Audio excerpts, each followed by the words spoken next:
Olá, amigas e amigos de tantas conversas boas. Feliz de estar aqui com vocês. Meu nome é Estela e esse é o canal Aprendi Dividir. Para começarmos nossa conversa, a primeira coisa a saber é: Deus existe? Assim, com o coração aberto, querendo mesmo compreender, existe mesmo Deus? Alguns cientistas ateístas afirmam que o universo foi criado espontaneamente, do nada, segundo as leis da física. Aí, em um conjunto de raciocínios complicados e vazios, nada explicam. E quem está em dúvida, continua com ela. Nós estamos buscando lucidez. Muito se fala em física quântica. O físico alemão Max Planck, criador da teoria quântica, chegou a uma conclusão. Vou ler para nós. Após minhas pesquisas sobre o átomo, concluí que toda matéria é originada e composta por uma única força. Temos que aceitar um espírito consciente e inteligente atrás desta força. Não me envergonho em denominar este Criador misterioso do mesmo modo como foi em todos os antigos povos civilizados da Terra das eras passadas. Deus. Max Planck. E vamos em frente. O químico norte-americano Abraham Cress Morrison, ex-presidente da Academia de Ciências de Nova York, nos convida para meditar na possibilidade do acaso para as leis que mantêm o equilíbrio da vida na Terra. Com a palavra, Dr. Cress Morrison. Será que a Terra, a Lua, o Sol, o mar são decorrência do acaso? Por meio do princípio matemático, podemos demonstrar que o mundo foi projetado e executado por uma grande inteligência de engenharia. Há uma coerência matemática para o equilíbrio e manutenção da vida. E Dr. Morrison apresenta 7 razões para crer em Deus. Vou procurar resumir para a gente. Primeira razão. Ele fala na velocidade com que a Terra realiza os movimentos de rotação, que é em volta de si mesma, e de translação, que é em torno do Sol. A rotação é realizada a 1.600 km por hora. E existe um motivo. Se a Terra se movimentasse com 1/10 dessa velocidade, que seria 160 km por hora, a vida nela seria impossível. O dia teria 120 horas e a noite, igualmente, 120 horas. Em 120 horas de sol, todos os vegetais seriam queimados, ameaçando a sobrevivência humana. Isso sem falar do frio, porque depois seriam 120 horas de noite nos 5 continentes. Algo estabeleceu a lei de equilíbrio para que a rotação da Terra se processasse a 1.600 km/h, com o dia e a noite de 24 horas, o ideal para a vida neste mundo de maravilhas. Segunda razão. Nossa atmosfera está milimetricamente medida e programada. Caem diariamente sobre a Terra cerca de 50 milhões de aerolitos e meteoritos. E é a atmosfera que, pelo atrito desses viajantes celestes com o ar, os rala, queima e aí dissolve. Se a extensão da nossa atmosfera fosse 1 quilômetro menor, ela perderia a função de escudo gasoso e não haveria vida na superfície da Terra. A atmosfera seria ineficiente nessa tarefa e aí não impediria que 50 milhões de vezes por dia nosso planeta fosse bombardeado, pontilhando-se de incêndios e pontos de destruições inimagináveis. Terceira razão. Bastaria que o leito do oceano fosse mais profundo, 3 quilômetros apenas, e a vida se tornaria improvável.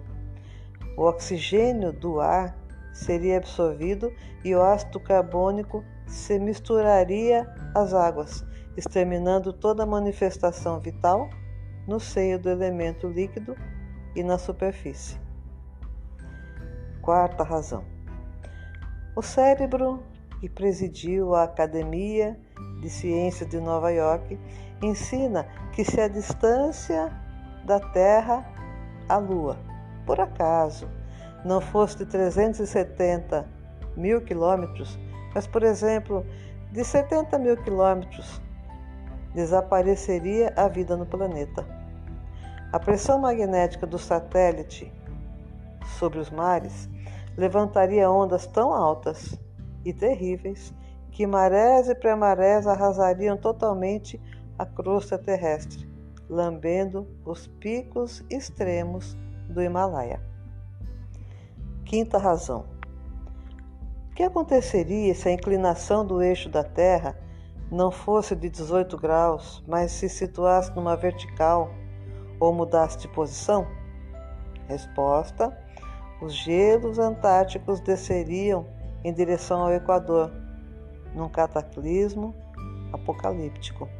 Por isso, assegura o Dr. Cress Morrison, por essa lei e por inúmeras outras, que só o absurdo atribuiria ao acaso, eu creio em Deus.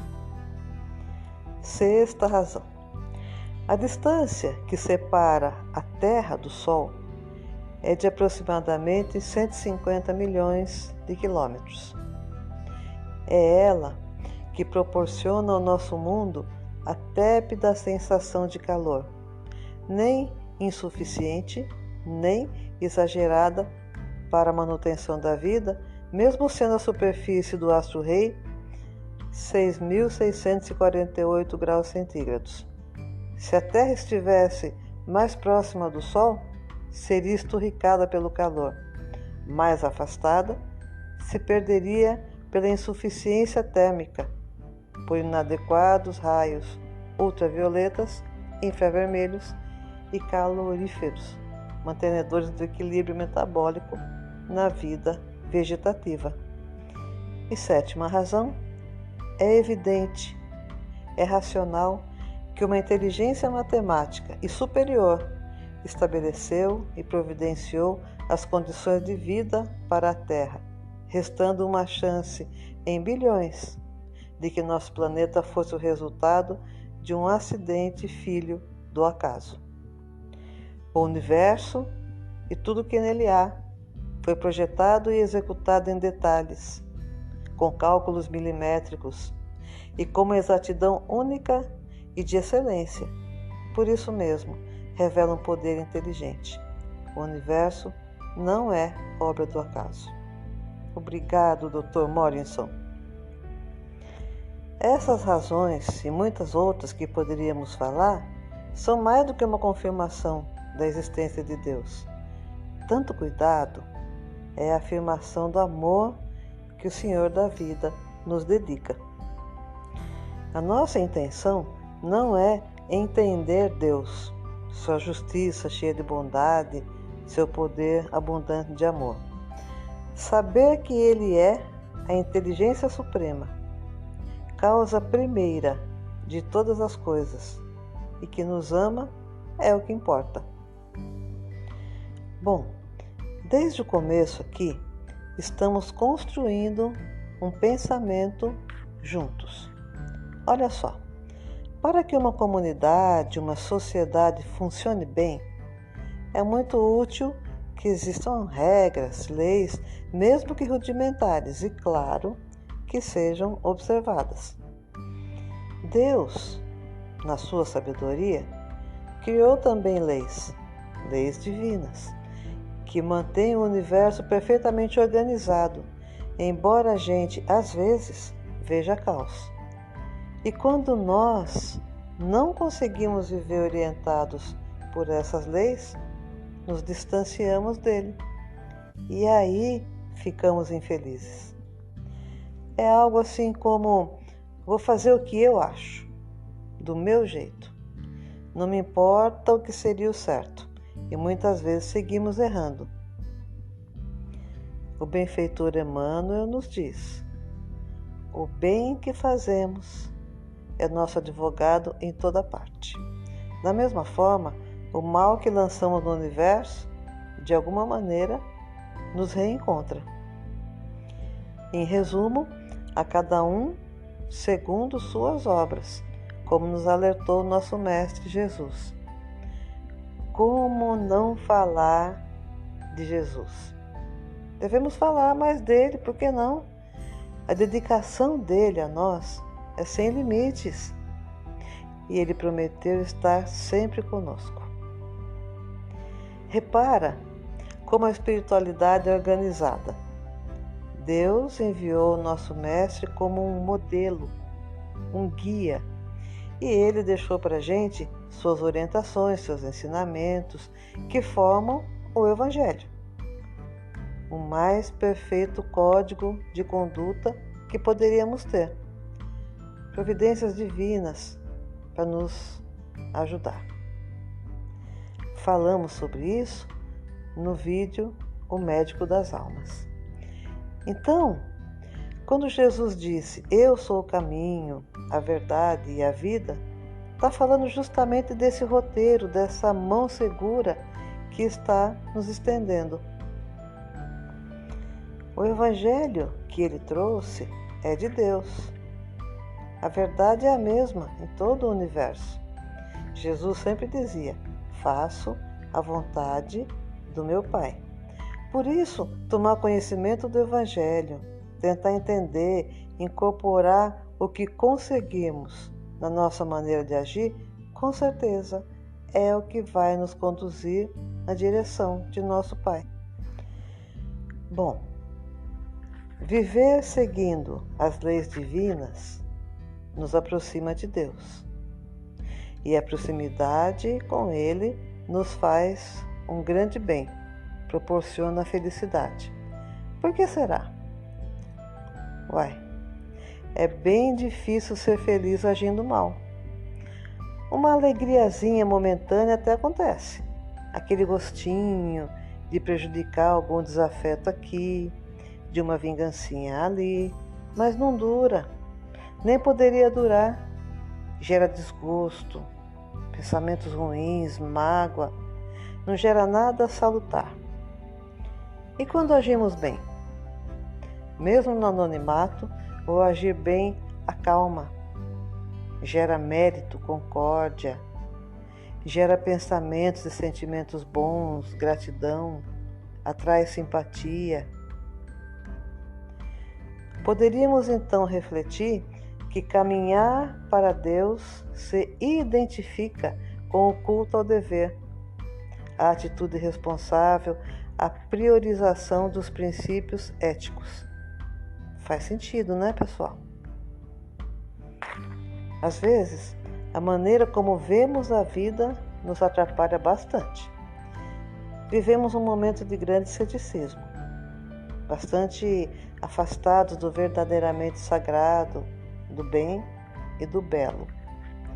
Bem pouca coisa para nós é sagrada, né? Sagrado no sentido de ter valor especial, um valor positivo. Quando tudo é banal, é normatizado, tendendo ao tédio, à pasteurização, a vida, a natureza, as pessoas ficam sem valor especial. E a consequência é que vivemos nossa vida como tarefa, sem sabor. Acordar, trabalhar, pagar contas, lazer, sexo, dormir, acordar, sabe? Retirando o caráter sagrado das nossas experiências, dos nossos relacionamentos, eles se esvaziam e têm que ser preenchidos com outras coisas. O que pode nos tirar desse viver no modo automático? É justamente esse entendimento de que há algo para além da matéria. A busca do contato com o que é divino, porque as coisas adquirem um sentido. um objetivo. Do mesmo modo que alimentamos nosso corpo todos os dias, do contrário, ele terá fome, e os sintomas da fome são dolorosos, também nossa alma, nosso espírito, quando não alimentado, se debilita. E como sintoma dessa fome de espiritualidade, sentimos desamparo, desesperança, angústia, depressão. Sim, temos fome de espiritualidade, de transcendência. E não é preciso passar noites acordados pensando em qual seria nosso propósito, nossa missão. É bem simples. Nosso objetivo é sair dessa existência melhores do que quando chegamos. As nossas tarefas, elas devem ser realizadas sob essa orientação, ser melhores. Se conseguirmos essa excelência, teremos cumprido nossa missão, atingido o propósito de estar aqui. Outra maneira de enxergar a vida, que nos infelicita muitíssimo, é o materialismo. Com a sua crença de que é capaz de explicar todos os fenômenos naturais, sociais e mentais, excluindo Deus e tudo o que não é material. E, se não existe alguém que é o Criador, que cuida de mim, igualmente não tenho nada que respeitar, nem ponderar meus comportamentos, nem melhorar meus sentimentos, muito menos os meus atos. Em um momento como o nosso, em que todas as portas estão abertas, tudo pode, tudo é permitido. Para que buscar ser melhor, escolher o caminho certo, se tudo acaba no túmulo? Sendo assim, a regra é aproveitar a vida ao máximo, atender sempre meus interesses, porque tudo acaba com a morte, colocando toda a nossa esperança de felicidade no que é transitório, impermanente e finito. Imagina a ansiedade, a insatisfação que isso gera. Esse modo equivocado de ver a vida tem gerado muita depressão, ansiedade e sentimento de desamparo. Nenhuma força superior vela por nós. Não há a quem recorrer. Caminhamos ao léu sobre a terra. Materialismo é a opção de uma sociedade sem Deus. Porém, vejo o sol que brilha e aquece. O sol não deixa de brilhar e enviar seu calor porque eu me afastei. Posso escolher um lugar escuro e frio, mas o sol continua brilhando. Da mesma forma, podemos acreditar ou não em Deus. Ele continua irradiando o seu amor. Nossa relação com Deus nunca se desfaz. A benfeitora Joana de Ângeles nos diz: Ele te abençoa, quer o busques ou não. Contudo, se te levas em pensamento, sintonizando com suas dádivas, assimilarás melhor a irradiação desse supremo amor. A nossa relação com o nosso Criador vai ficando mais forte, vai ficando mais clara à medida que conseguimos compreender esse laço. E quanto mais estreitamos nossa relação com Deus, maior respeito e amor verdadeiro conseguimos desenvolver e expressar na relação com os outros, com o planeta e conosco mesmo. Lembramos aqui o apóstolo Paulo, que orientou: gravitar para a unidade divina. Tal é o objetivo da humanidade. Cada um tem seu momento, seu caminho para se conectar com o Senhor da vida. São acontecimentos, circunstâncias em que sentimos falta e nos voltamos para o Criador. Para alguns, fases de desolação que fragilizam a alma são o caminho. Para outros, períodos de perplexidade em que não se compreende o que está acontecendo, leva a buscar Deus. Ou ainda, instantes de livramento que sentimos mais de perto o amparo. Vemos que é uma relação instável ainda, dias mais próximos, dias mais indiferentes. Porém, quanto mais progredimos, mais estável fica essa relação, porque para Ele caminhamos. Ele é o objetivo da grande jornada de redenção. Então, para a gente encerrar com o coração receptivo para essa unidade divina, quero compartilhar com vocês um método de oração franciscano chamado Método Orante dos 3 Silêncios, do Frei Francisco Osuna. Primeiro silêncio: silenciar o barulho externo, silenciar tudo que está fora, nada de responder celular, pessoas, nenhuma demanda externa. Silêncio. Pensa qual o assunto, a dor que você precisa cuidar, que quer curar. Quando estiver em conexão com você e tiver essa clareza, busca o segundo silêncio. Silenciar o barulho interno. Olhar esse assunto silenciando o julgamento. Temos um barulho interno que raciocina, julga, opina, reclama, discute. Silêncio. Silenciar e sentir. Sentir a perda que foi inevitável, a atitude impensada, o sonho não realizado, os planos que não deram certo. Ser testemunha, enfim. Sentir sem se defender de olhar o que precisa ver. Então, peça a Deus para mostrar em imagens, em inspiração, aquilo que você precisa ver. E faça o terceiro silêncio. Silenciar o barulho entre você e Deus. Não colocar nada entre você e Deus. Não colocar dúvida entre você e Deus, porque você não mereceria o amor de Deus. Sim, você merece.